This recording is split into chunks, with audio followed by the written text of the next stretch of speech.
Hey guys, okay, so this time we're going to talk about fiscal policy, and specifically demand-side fiscal policy, because there are two different types. And basically, we had to develop demand-side fiscal policy because classical economic thought was laissez-faire, where there was little to no government involvement, and that the market was self-regulating. Well, the Great Depression taught us differently. And part of FDR's brain trust, a guy in FDR's brain trust, his name is John Maynard Keynes. He's going to create what is now known as Keynesian fiscal policy.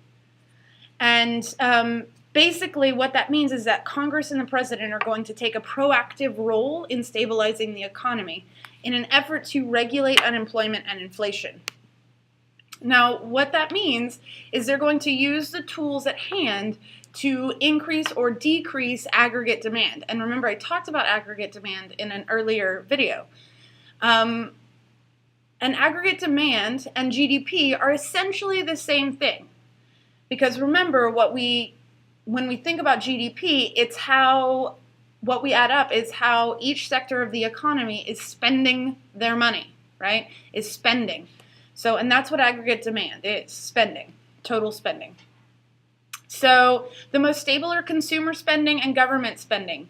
So that's what the government is going to use to try and affect changes in and help stabilize the economy. So the first tool that they have is government spending. That is the easiest tool they have to control. So they can easily change that through increasing or decreasing government spending through legislation. The other thing they can easily control is going to be consumer spending through the use of taxes. So their second tool is taxes. And they can increase or decrease income of consumers through that tax legislation, whether it's tax cuts or tax increases. Now, when we are in the business cycle, if you start in an expansion, you are going to actually do a contractionary fiscal policy, because eventually your expansion is going to get to the point where you have to bring it down or your entire economy is going to explode, right? And then it'll really tank. So what you use is a contractionary fiscal policy. And what Congress wants to do is decrease GDP and aggregate demand. They want to decrease growth. I know that sounds counterintuitive, but we have to do it so that we have an overall growth, long-term growth. Because what's happening when you're in an expansion, your inflation gets too high and prices get too high. So they decrease spending. And what they do is they decrease government spending and they increase taxes. So consumers have less money. And this is going to lead to a surplus budget. And remember, we can use that surplus budget to then pay off debt or whatever. Now, what's going to happen, because people are spending less, just like with demand, if aggregate demand slows or decreases, then price levels go down, which solves the inflation problem. So yay, we solved the inflation problem. But now we've entered into a contraction. And because of that, we can't let it get too low. If we let the contraction go on too long, it becomes a recession or even a depression, and then things get really serious. So we have to prevent that contraction from getting too low or going too long. So once it reaches a certain point, once unemployment reaches 6% or 5% or more, the government is going to get involved again, and they're going to want to increase GDP or aggregate demand, because unemployment, once it gets too high, is a really bad thing. So they want to increase spending, and the best way that they're going to do that is they're going to increase government spending by increasing things like welfare, unemployment, retirement, whatever, just to be able to put money back into the economy. And they're going to decrease taxes, so that takes less out of your paycheck, so consumers now have more money. Unfortunately, the problem is that, yeah, this is going to kickstart us into an expansion out of that contraction, but it's also going to lead to a deficit budget. So it's a constant game of give and take, and you have to go back and forth, and you have to constantly pay attention to various indicators within the economy. So there are some major limits to demand-side fiscal policy.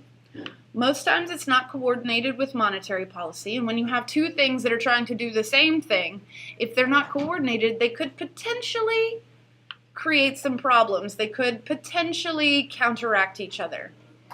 Also, a surplus budget is unpopular. It's very hard to convince voters that increasing taxes and decreasing spending is a win, meaning they're going to cut spending on things like education and Social Security and welfare and healthcare and so on and so forth. But at the same time, they're going to increase how much money they take out of your paycheck. It's very unpopular. There are also time lags. The time between proposal to enactment to actual visible change could take longer than the problem intended to fix. And consumers, quite frankly, are unpredictable. We do crazy things. But the bigger problem is that it doesn't fix stagflation. And stagflation is an abnormal contraction in which you have high inflation and high unemployment. Demand-side fiscal policy can only solve one problem or the other, not both together. Okay? So you'll have to look towards supply-side fiscal policy, which I'll get to in another video.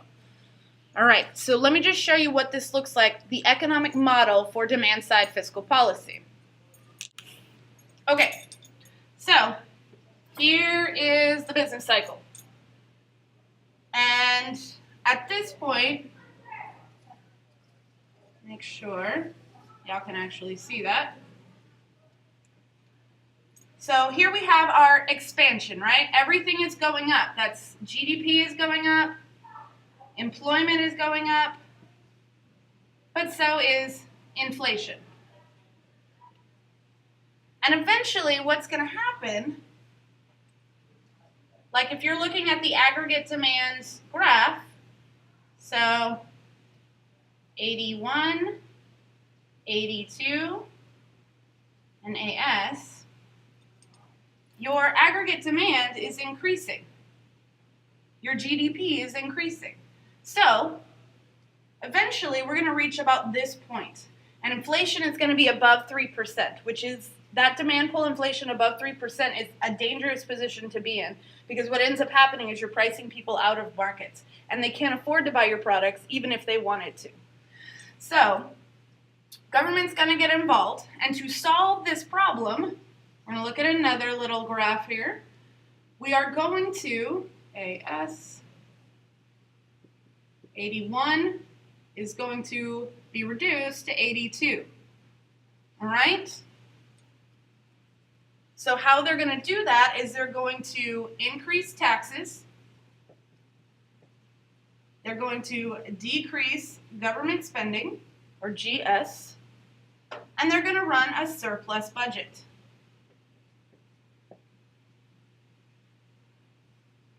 So yay, we fixed the inflation problem. But again, remember, that's not a very popular policy. But it'll kickstart us into a contraction. It'll get us out of this. It'll prevent our economy from busting. And we'll enter into a contraction. And what that means is that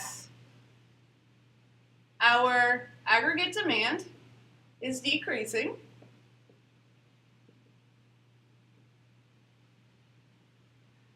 And eventually, and that also means that GDP is decreasing, employment is decreasing, and inflation is decreasing.